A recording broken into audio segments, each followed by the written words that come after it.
All right, so this referendum presentation is one of what will hopefully be several similar videos, some longer, some shorter. Most of the rest of these should be shorter, but we always start our presentations in the district with our district vision and mission.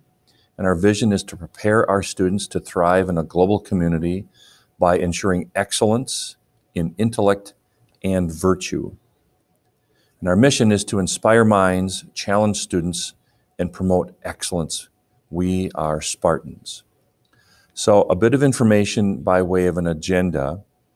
There was a moment, an important moment in the district's history back in May of 2015 when the district invited anyone who wanted to come in the community to an event, to a 3-day event of Thursday evening, Friday evening, and Saturday morning to essentially set a vision for the future of the district. So 130 people came together over that time span, and they gave a whole list of things that they wanted, and I'll mention some of those as we go through the referendum, or this referendum presentation. But by far, the number one piece of information that the community wanted to see was a strategic facilities plan that included options for use of the current middle school in Casco should the community vote to move those students to attend middle school in the village of Luxembourg. And so that's a long-standing issue in the district, and it came up immediately and strongly in that community engagement event. Well, that process involves a referendum, of course, and so those issues take a long time to get going. What we were able to do as a district immediately around updating district facilities was to take advantage of a law passed in 2011 that expanded school districts and municipalities' ability to utilize energy and maintenance savings to pay for new equipment and updates over a broader period of time and with more flexibility. And so, long story short, we were able to accomplish a lot of facilities upgrades by utilizing energy savings, and I'll talk about that in a bit. We also then will transition to what is of very great interest these days, which is the vision for the referendum, both questions 1 and questions 2. I'll also feature some information on a very important district partnership that has come out of these efforts around a referendum, and then we'll finish with some taxpayer impact. So with regard to the energy savings, we were able to do $8.5 million worth of upgrades across the district, paid for in large part by energy savings with very little impact on taxpayers. The reason that's important in this conversation is that, number one, it's responding to what the community said they wanted back in May of 2015, and two, it takes $8.5 million off the top of the cost of the referendum because that's already been accounted for. So some examples of some of those things are some of the images you see here. The 2 pictures on the left are from the intermediate school kitchen. That building was built in 1976, which makes it 42 years old this year. Those 2 pictures are a new oven system and a new walk-in refrigerator and freezer. To my knowledge, none of those facilities have been updated since the building was built 42 years ago. The middle larger picture is some serving equipment that's been added at the high school cafeteria. The picture on the far right is from the high school metals room. Those are welding booths, and what you're seeing there is a new ventilation system that was put in to remove exhaust gases.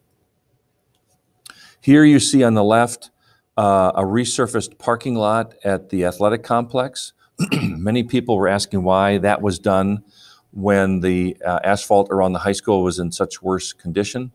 The reason for that is if we were to go to referendum, and we are, that it didn't make sense to put in new asphalt and then bring in all kinds of construction equipment to build a new gym. So there are plans, as you'll see, to repave the parking area all around the high school. The middle picture that you're seeing is from the roof of the high school. There were several sections of that roof that were well beyond their lifespan and were creating leaks for us, so that was replaced. Not all of it, but much of it. Picture on the right is some new water softening equipment at the intermediate school. So with regard to question 1, there are a number of components of that. First and foremost, we want to relocate the high school main office to the exterior or front of the building to create what is called a secure main entrance. So visitors, once the school day starts, will walk into a set of doors.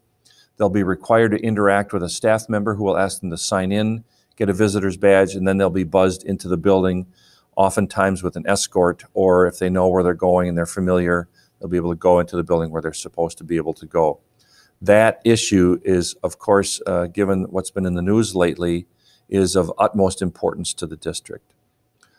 Also, according to the community engagement process from 2015, there are plans to update the high school tech ed facilities, as well as what is called FACS, stands for Family and Consumer Science, or what used to be called Home Economics. I'll show you some images later on in the presentation of what our current facilities look like. Number 3, we also want to create a secure main entrance at the primary school. There is a partial secure entrance in that building, but there are plans to make it a fully secure entrance. And of course, as has been a longstanding issue in the district and was part of the community engagement process, a new high school gymnasium, along with updated high school weight room and fitness center with increased public access. And then, of course, as mentioned previously, repaving the asphalt around the high school. The cost for question 1 is not to exceed $15.9 million. Question 2, and arguably the more controversial of the 2 questions, is to create, bring the middle school kids to Luxembourg for school. And to do so, we propose building a new middle school attached to but separate from the high school. And I'll show you some floor plans in a bit that show that separation. And then to utilize the building in Casco, again, per the community's directive back in 2015, we approached a number of entities. They had asked us to explore options. So we approached NWTC because they're adding an agri-science and dairy science program. We thought the middle school would be an ideal location for that program, but for a number of reasons, they declined. We also approached UW Green Bay, thinking that because of the water issues in the county, that they might have some interest in creating a research station or something of the sort there. They were not interested as well. We also approached the county and several other businesses, and to no avail. And so we were left with a design that we have been wanting to put in place for some time, which is to create an alternative high school in Casco. So what does that mean? It means that we have students at the high school who struggle to make it through a whole school day. And my experience as a former high school principal and research shows that when you take students in that kind of situation and you separate them from the distractions of a traditional high school, i.e. their friends and other distractions, they can be much, much more successful and have a much brighter hope to be able to graduate and potentially even go on to school beyond high school. So they would, more practically, they would spend part of their day in the building in Casco taking coursework, but they'd spend the rest of their day at a job site where they would learn workplace skills, soft skills, as employers ask for those, as well as they would be able to explore at different work sites the kind of work that interests them. And once they found something that they're interested in, then we would connect them to NWTC. After high school, then they would go on to take classes at there and to get the appropriate credentials to earn a living wage in that industry. So we think that that's a solution that will have long-standing, permanent need in the district. I don't know of a high school that doesn't have that need and tries to meet it in a variety of ways. We believe this alternative high school approach has great promise for the future for many years to come. The cost factor for question 2 is not to exceed $11.9 million. So a question is, why should we ask the community to make this investment in its schools? Well, frankly, because the community asked for this, going back to the community engagement process in 2015.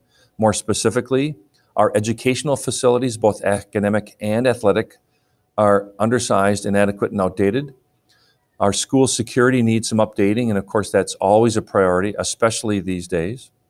But there are also educational benefits. Middle school students will have access to proper science lab spaces, which they currently don't have in Casco.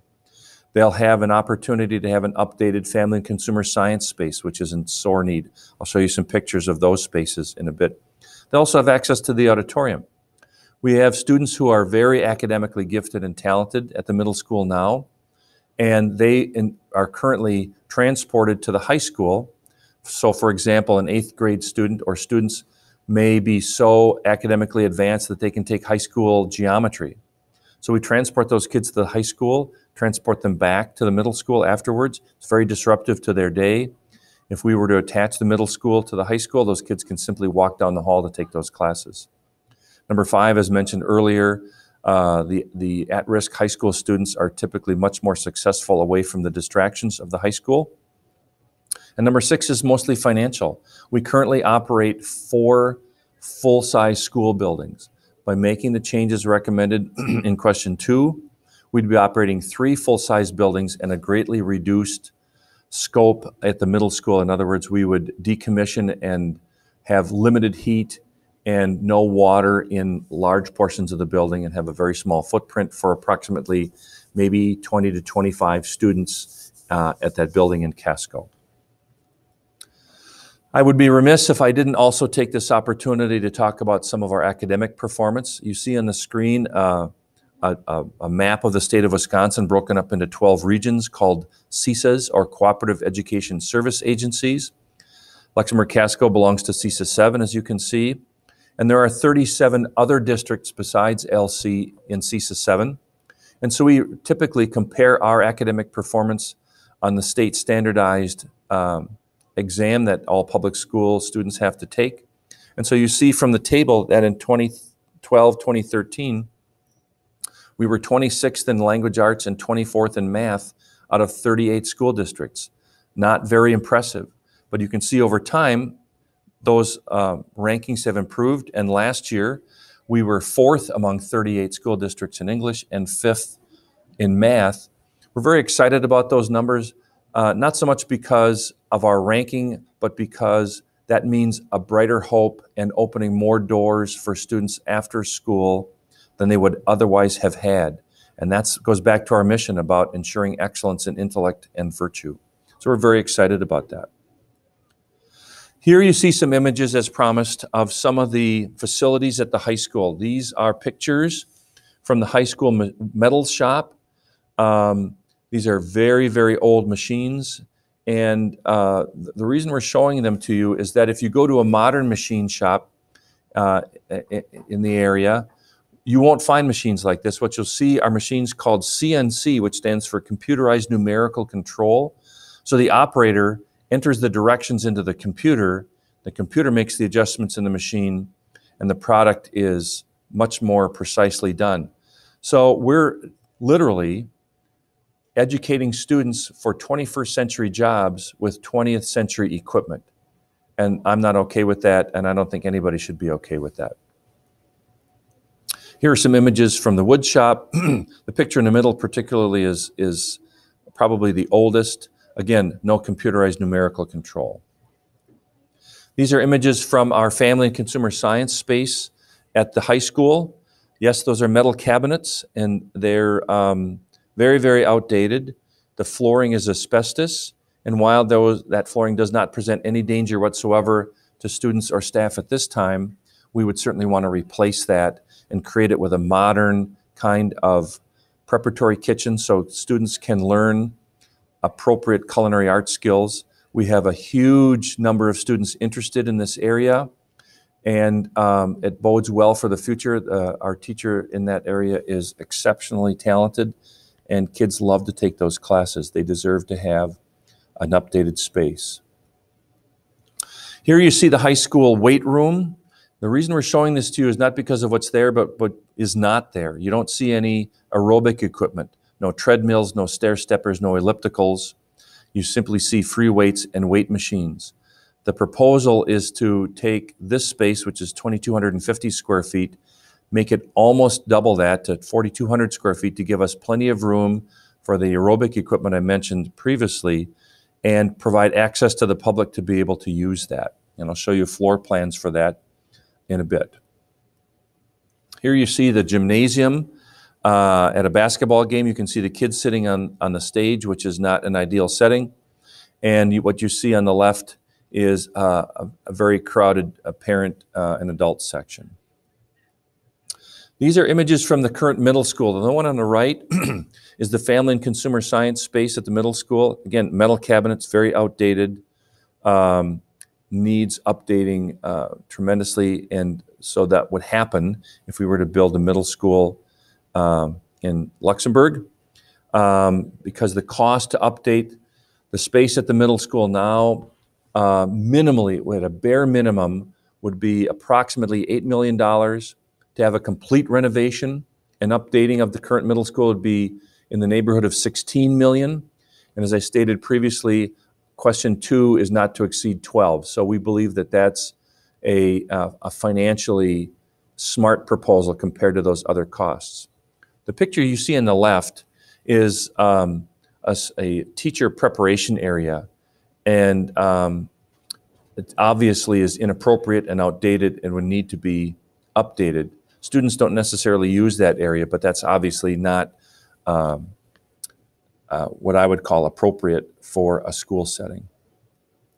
Here you see images from the middle school tech ed place. Some of that equipment is appropriate, but you can see that the spaces certainly need updating, and that would certainly happen as part of the plan to build the middle school in Casco attached to the high school. Just a couple of images of kids lining up to go to lunch downstairs at the middle school. Here you see the floor plan at the high school, and the blue area shows new construction. The pink areas show existing construction that would be updated and revised. So the first thing that catches your eye is the gymnasium. It's a 3-station gym. There will be bleachers around the entire perimeter of that competition court. Just below that, you see the updated space for the weight room and fitness center. You notice it's also on the exterior of the building, and the public would have direct access to that during the school day. A little further down, you see the proposed new main office, and I'm going to switch to an expanded view of that. There's the gym. Here's the new main office. So the current office would be repurposed for classrooms. The new office, excuse me, would have all those appropriate spaces for the staff that work in the office: guidance counselors, school nurse, athletic director, conference rooms, a principal's office, and so forth. And of course, that secure main entrance. Question 1 also includes updating spaces. Now the colors are reversed here. So on this one, the pink is new construction. You see at the bottom the new office space to create that secure main entrance. And up at the top of the diagram, we're proposing adding 2 new kindergarten classrooms. As you may be aware, we added 4-year-old kindergarten a couple of years ago, which means anywhere from 80 or so to as many as 100 or more new 4Kers. And without adding space, it's getting quite crowded. So we proposed 2 additional classrooms and a restroom. Here's the diagram for question 2. And you see in the lower left corner the additional space for the middle school. I'll show you a blown up version of that. Now this particular design is a bit different than what has been shown previously. This is not the final design, but this drawing has been modified to reflect some feedback we received about trying to take advantage of as much sunlight into as many classrooms as possible. But primarily it's there to give us a sense that we have the right number of classrooms, and do we have the right square footage to get the cost factor. You also see an expanded high school main office. So there's kind of a middle school side and a high school side to that, because it's parents have told us that it's important that middle school kids are kept as separate as possible from the high school kids. And towards that end, we also propose expanding the size of the cafeteria with a wall so middle school kids would eat separately, but that wall would be movable, so if we had a large event, we could pull the wall back and have an enlarged space for meetings there. So this is a satellite view of the entire project. One of the things I want to feature with this is that in the upper, near the upper right-hand corner, we propose a small driveway to connect the primary school parking lot with Marks Lane, and to create a loop for buses to go around and then travel on a driveway along the backside of the intermediate school, again going out to Marks Lane, so that bus traffic has been kept separate from student and automobile traffic. It's not an ideal setting, but we believe it's a great improvement over our current traffic flow. In addition, you also see a drainage pond. That's because we'd be adding some asphalted space behind the high school to allow buses to park. So I had mentioned earlier about partnerships. So we have formed a new partnership with the Bellin Health System, and we're very excited about that. Not only will Bellin continue to provide licensed athletic training for free to the district, which we've enjoyed for many years from Prevea, but they are also, Bellin is also willing to add free strength and conditioning coaching for athletes throughout the year. I want to go back to licensed athletic training. They want to provide that for staff as well, which we believe can help keep some health care costs down. Bellin is also willing to provide, at no cost to the district, a part-time behavioral therapist to assist us with some very real needs we're seeing around student mental health. And you may have seen some of that in the news lately. We are trying to be in front of that and address it as much as we can. Bellin is willing to provide that staff member not only to service children directly with parent permission, but also to provide professional development for staff. Bellin is also willing to provide a part-time nurse in the fitness center so that staff and students and citizens can access those services and talk with that nurse about medical issues. And then that nurse can either provide some direct assistance to that person or direct them to the local Bellin clinic, or if it's a more serious issue, to Bellin services in Green Bay. Again, that nursing service would be free. And Bellin is also willing to explore providing a free health risk assessments, including blood pressure and body weight issues, along with vein puncture for cholesterol and blood sugar, which is those health risk assessments normally are about a $300 cost. Bellin is willing to work with an insurance company to provide those to local employers for free if the employer is willing to make a nominal donation to the operation of the fitness center. So we're excited about having Bellin come aboard as a partner. As promised, I want to show you some tax impact information. So this graph is about mill rate, and mill rate is defined as the cost per $1,000 of property value that the school district charges in property taxes. So what you see here is a graph of numerous school districts in the area. And in case it's hard to read, from left to right, it's Freedom, Luxembourg, Casco, Mishicot, Denmark, Southern Door, Algoma, Howard, Suamico, Two Rivers, Kewaunee, De Pere, and West De Pere. The red bar shows where Luxembourg Casco's mill rate is right now at $8.08 per $1,000 of property value. If both questions pass, that would add 77 cents to that $8.08, or to make it $8.85. That's the pink bar. And we believe this graphic is important because even if both questions pass, number one, we're still below the state average mill rate, and two, we're well within the norm of local school districts' mill rate. The next graphic shows just Luxembourg Casco's mill rate from a historical perspective and projected. So the first several bars are from the 2014-15 school year, then 15-16, 16-17. The lowest one is where we are currently, and then the two future bars are the next 2 years. And you see that same jump from $808 to $8.08 rather, to $8.85. a 77% or cent increase. The point we want to make here is that even with that increase, we're still lower in terms of mill rate than we were in 2015-16. So it kind of puts that in perspective in terms of the fact that that 77 cents means a small increase. In fact, it keeps us below where we used to be. So more practically, if you're the owner of a $100,000 home and both questions pass, that would mean an additional $77 per year on your property taxes. And you can see the other data for $150,000 home and $200,000, and that impact would be felt over a span of 20 years and then would fall off. And then finally, just in summary, the Luxembourg Casco community asked for these investments to be made in our schools going back to 2015 and even previously to that. These are long-standing needs, both educationally and athletically.